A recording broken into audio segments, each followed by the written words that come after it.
चिड़िया की 3 बेटियां थी। टुनटुनी बहुत बीमार हो गई थी, पर उसकी बेटियां उसकी अच्छे से देखभाल करती थी। पर टुनटुनी की सेहत में कोई सुधार नहीं आया। बच्चों, मेरे पास अब ज्यादा समय नहीं है, मुझे माफ कर दो बच्चों।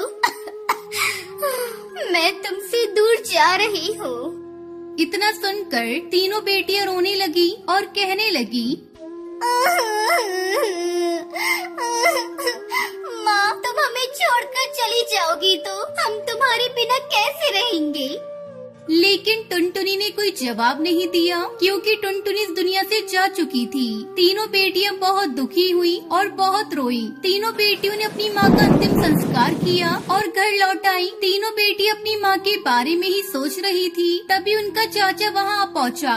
तब तक आप लोग कमेंट पे बताएं, इंडिया का नेशनल एनिमल कौन है? अरे ओ टुनटुनी, कहाँ है तू? बाहर निकल। चाचा, माँ तो इस दुनिया में नहीं रही, वो तो चल बसी। क्या टुनटुनी चल बसी? ये कैसे हो गया भगवान? चाचा, जो होना तो हो गया, अब तो आगे ये सोचना है कि हमें क्या करना है। मेरे रास्ते का रोड़ा बनी, तुम्हारी माँ तो चल बसी। अब ये घर तुम्हारा नहीं, मेरा है। अब मैं तुम तीनों को बेच डालूंगा। ये कहकर वो जबरदस्ती तीनों को बेचने के लिए दिल्ली ले जाता है। तभी वहाँ सौदागर तोता आया।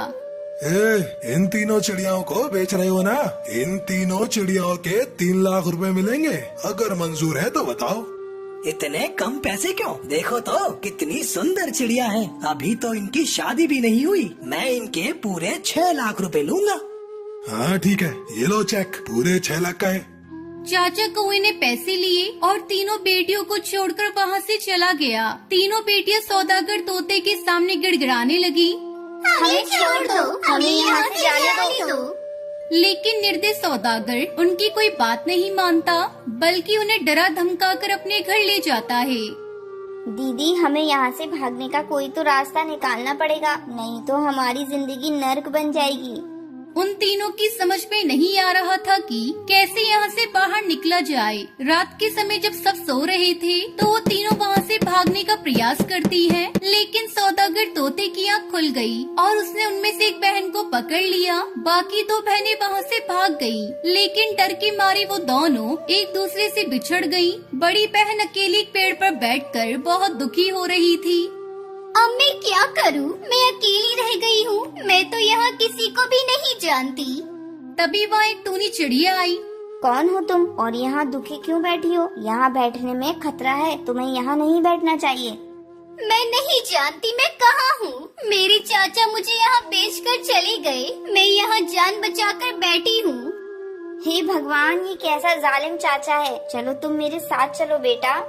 इस तरह बड़ी बहन ने दुखी मन से सारी बात बताई। टूनी चिड़िया ने उसे अपने घर में रहने के लिए जगह दी। अब वो दोनों साथ में ही रहने लगे, लेकिन बड़ी बहन हर पल अपनी बहनों को याद करके बहुत दुखी होती थी। एक दिन उसने टूनी से कहा, मेरी एक बहन तो आजाद हो गई थी, लेकिन अभी एक बहन वही सौदागर के घर पर कैद है। कि आप मेरी बहन को वहाँ से बाहर निकाल सकती हो?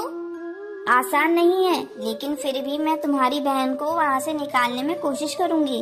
कुछ दिन यूं ही बीत गए, लेकिन टूनी चिड़िया कुछ नहीं कर पा रही थी। इसलिए उसने पुलिस स्टेशन जाकर रिपोर्ट लिखवाई। उसने सारी बात इंस्पेक्टर कौवे को बताई।